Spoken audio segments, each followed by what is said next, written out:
1 Tessalonicenses capítulo 1.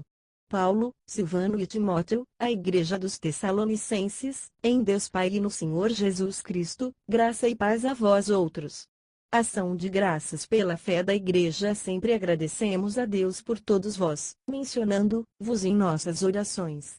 Recordamo-nos constantemente, na presença do nosso Deus e Pai, do vosso trabalho que resulta da fé operosa, do amor fraternal abnegado e da perseverança que vem de uma convicta esperança em nosso Senhor Jesus Cristo, reconhecendo, irmãos amados de Deus, que fostes eleitos por Ele, porque o nosso Evangelho não chegou a vós somente por meio de palavras, mas igualmente com poder, no Espírito Santo, e em plena certeza de fé. Sabeis muito bem como procedemos em vosso benefício quando estávamos convosco. De fato, vos tornastes nossos discípulos e do Senhor, pois, apesar de muito sofrimento, recebestes a palavra com alegria que vem do Espírito Santo. Dessa forma, vos tornastes o padrão de fé para todos os crentes que estão na Macedônia e na Acaia. Porquanto, a partir de vós, não somente a palavra do Senhor foi proclamada na Macedônia e na Acaia, mas também a vossa fé em Deus tornou-se conhecida em todos os lugares, a ponto de não ser necessário que acrescentemos mais nada a isso.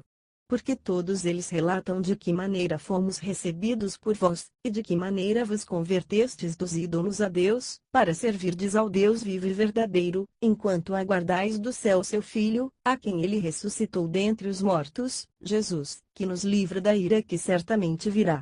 1 Tessalonicenses capítulo 2. E irmãos, vós mesmos sabeis que não foi inútil a visita que vos fizemos.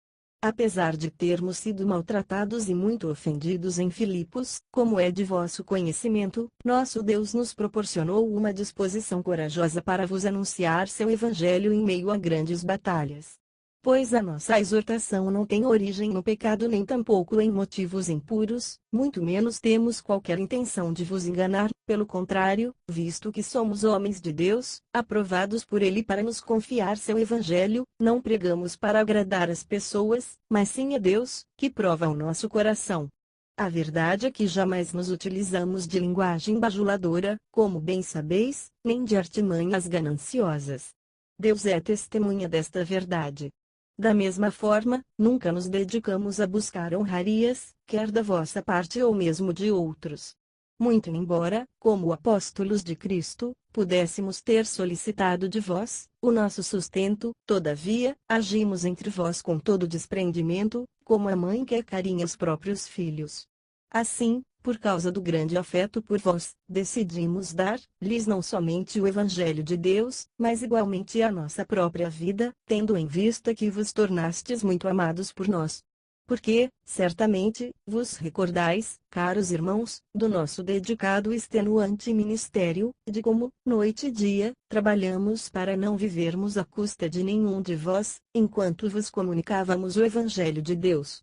Vós e Deus sois testemunhas de como nos portamos de maneira santa, justa e irrepreensível entre vós, os que credes, e sabeis, ainda, que tratávamos a cada um de vós com a mesma deferência que um pai trata seus filhos, suplicando-vos, consolando-vos e oferecendo o nosso testemunho, a fim de que possais viver de modo digno de Deus, que os convocou para o seu reino e glória. A Igreja deve acatar a palavra. Outro motivo ainda temos nós para, incessantemente, dar graças a Deus aqui, tendo vós recebido a palavra que de nós ouvistes, que provém de Deus, acolhestes não como simples ensino de homens, mas sim como, em verdade a palavra de Deus, a qual, com toda certeza, está operando eficazmente em vós, os que credes. Tanto é assim, queridos irmãos, que vos tornastes discípulos das igrejas de Deus em Cristo Jesus que estão na Judeia. Afinal, também vós padecestes, da parte de vossos próprios patrícios, as mesmas crueldades que eles, por sua vez, sofreram dos judeus, os quais não somente assassinaram o Senhor Jesus e os profetas, como igualmente nos perseguiram. Eles fizeram o que era mal diante de Deus e são hostis a todos, esforçando-se ao máximo para nos impedir de pregar aos não-judeus a fim de que estes sejam salvos. Dessa forma, seguem acumulando seus pecados. Contudo, sobre eles, chegou finalmente, a ira de Deus. o amor de Paulo pelos discípulos. Nós, no entanto, amados irmãos, privados momentaneamente da vossa companhia pessoal, mas não distantes do vosso coração, trabalhamos incessantemente com o objetivo de ir e ver os vossos rostos. Por isso, queríamos visitar-vos. Eu, Paulo, quis vos saudar face a face não somente uma vez, mas duas, porém, Satanás nos provocou impedimentos. Todavia, quando nosso Senhor Jesus retornar, quem será a nossa esperança, alegria ou coroa de glória diante dele? Ora, não sois vós? Com toda a certeza, vós sois a nossa glória e a nossa grande alegria. 1 Tessalonicenses capítulo 3. Por isso, não podendo mais suportar nossa preocupação por vós, achamos melhor ficarmos sozinhos em Atenas, e, desse modo, enviamos nosso irmão Timóteo, cooperador de Deus no Evangelho de Cristo, para vos fortalecer e vos encorajar na fé, a fim de que ninguém fraqueje diante dessas aflições, porquanto, estáis bem informados de que fomos destinados para isso. Pois, quando ainda estávamos convosco, já vos advertíamos que haveríamos de sofrer tribulações, como de fato ocorreu, como também é de vosso pleno conhecimento. Foi por isso que, já não me sendo mais possível continuar aguentando, enviei Timóteo para conhecer o estado da vossa fé, temendo que o tentador vos tivesse seduzido, tornando inútil todo o nosso empenho. Timóteo retorna com boas novas agora, contudo, Timóteo acaba de chegar da vossa parte, dando-nos boas notícias a respeito da fé e do amor que tendes. Ele nos relatou que é permanente a vossa lembrança afetuosa quanto a nós, e que é grande o vosso desejo em nos ver pessoalmente, da mesma forma como nós ansiamos por ver-vos. Por isso, irmãos, em toda a nossa necessidade e tribulação nos sentimos encorajados quando soubemos da fé que tendes, porquanto, se estáis firmes no Senhor, há mais alegria em nossa vida. Pois, quanta gratidão podemos expressar a Deus por vós, diante da grande satisfação com que nos alegramos por vossa causa perante nosso Deus, suplicando, continuamente, noite e dia, para que possamos ver o vosso rosto e suprir o que falta à vossa fé. Que o próprio Deus, nosso Pai, e nosso Senhor Jesus preparem o nosso caminho até vós. Que o Senhor faça crescer e transbordar o amor que tendes uns para com os outros e para com todas as pessoas, a exemplo do nosso amor por vós. Que Ele fortaleça o vosso coração para serem irrepreensíveis em santidade diante de nosso Deus e Pai, na vinda de nosso Senhor Jesus com todos os seus santos. 1 Tessalonicenses capítulo 4.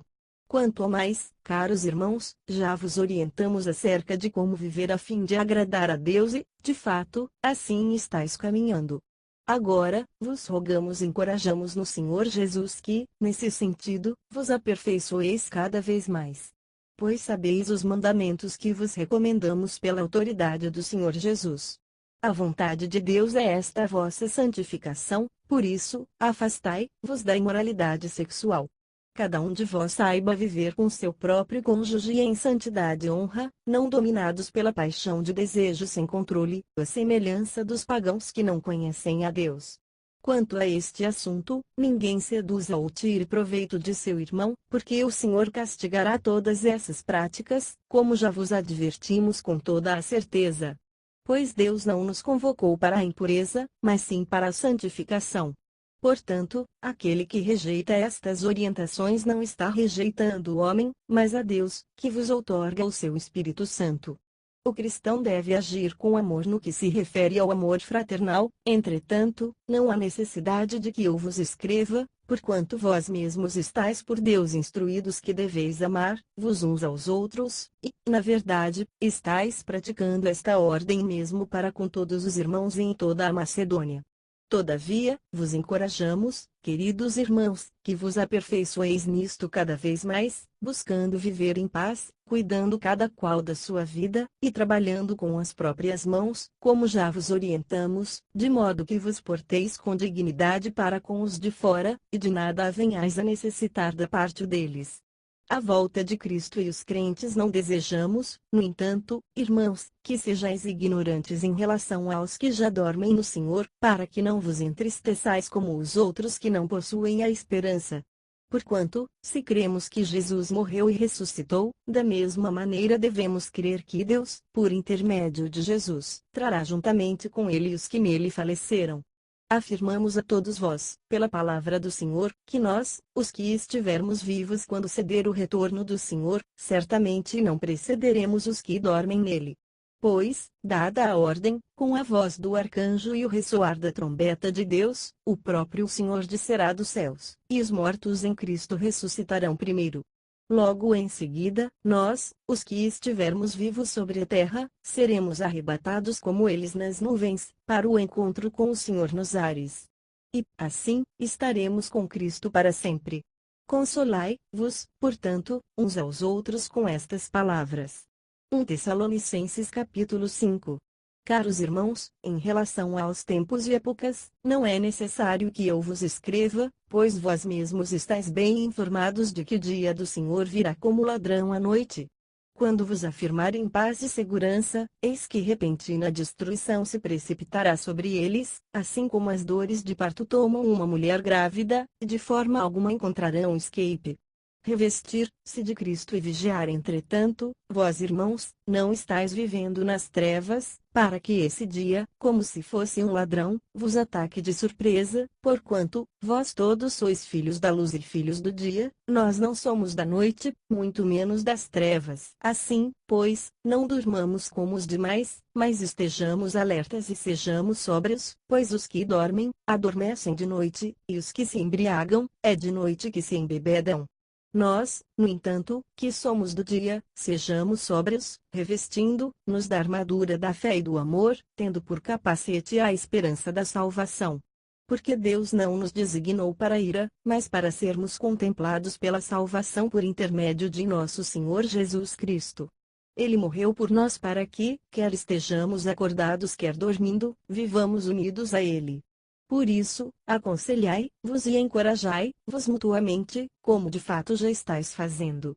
Como manter o fogo do Espírito. Caros irmãos, agora vos suplicamos que dedicais toda a consideração para com os que se esforçam no ministério, os quais vos lideram e aconselham no Senhor, e que os tenhais na mais alta estima, expressando vosso amor e reconhecimento pela obra que realizam para convosco. Caminhai em paz uns com os outros. E, irmãos, também vos exortamos a que admoesteis os sonolentos, consoleis os desanimados, ampareis os fracos e sejais pacientes para com todos. Evitai que ninguém retribua o mal com o mal, mas encorajai que todos sejam bondosos uns para com os outros. Conservai permanentemente a vossa alegria. Orai constantemente.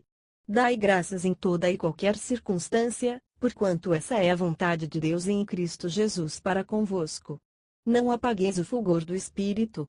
Não trateis com desdém as profecias, mas, examinai todas as evidências, retende o que é bom. Afastai-vos de toda a forma de mal.